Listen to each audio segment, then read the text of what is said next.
The next two guys on this list, Anthony Weaver, the D-line coach, and Mike Macdonald, both part of the number 1 seed Baltimore Ravens.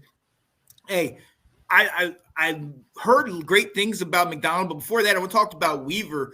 We have had issues with defensive line. Obviously, we traded away those pieces. We have not been able to replicate any of that kind of talent. Montez Sweat for the Chicago Bears leads them and us in sacks, which says everything you need to know about our production. So we know about the front four. We know about Baltimore and how they're able to get pressure. Weaver, this is an interesting one for me. What do you think about this one, man? Can he help our defense? This one surprised me, and there's got to be some leadership qualities there that are known for him, because you're a position coach, and we also want to interview your boss, Macdonald, your coordinator. Right. So that part kind of threw me off there. But what's been impressive in Baltimore's day, they replace guys. They do what Baltimore does. They have guys who come in and out. And I mean, he got my guy Jadeveon to have another, a big season.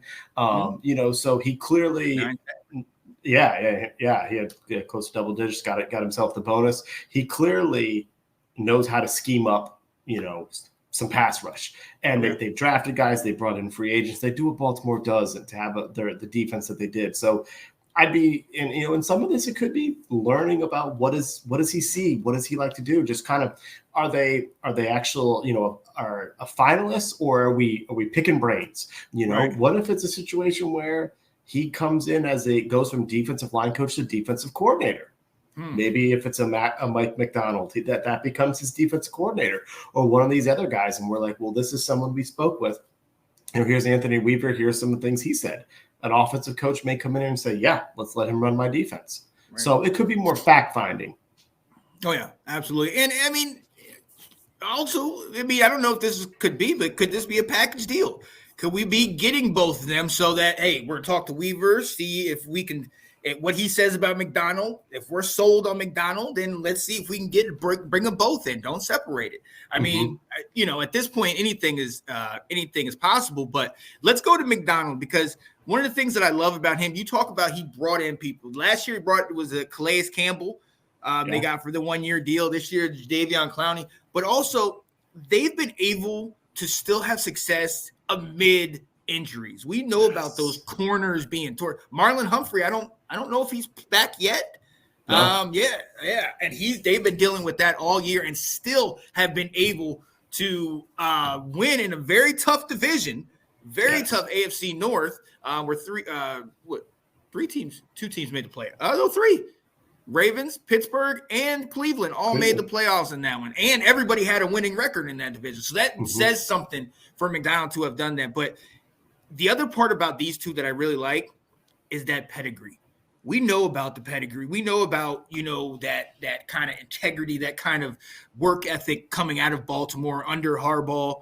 And this makes me feel good, because if we can bring guys from there and kind of have them relate that to our guys and train and emulate what Baltimore has done in Washington, I love that. So what do you think about Mike Macdonald, man? Yeah, it's like what Ron kept preaching about culture, but one that actually has success. Yes. That they'd be bringing. Yeah. No, so he's really intriguing to me. I didn't really know a whole lot about him going into the season, if I'm being completely honest. But I wanted to look back at what the Ravens did. And, what's most impressive is against some of these offenses, they shut them down. In week 1, they played against the Texans. Now, it was the Texans' first, game, but Texans, made the playoffs. They held them to 9 points. A little bit later on, they went and played Detroit. They held Detroit to 6 points. So our leading coach only scored 6 points against his defense. Then you go later on into the season against the 49ers, held them to 19 points in their victory.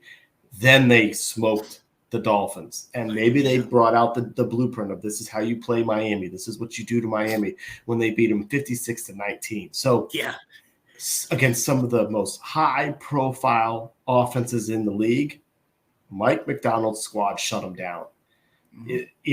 That Impressive. That's pretty impressive. That's a great word. That's what I was trying to find what word to describe it. So he interests me a lot. Yeah. Oh yeah, and that's something that we got to fix.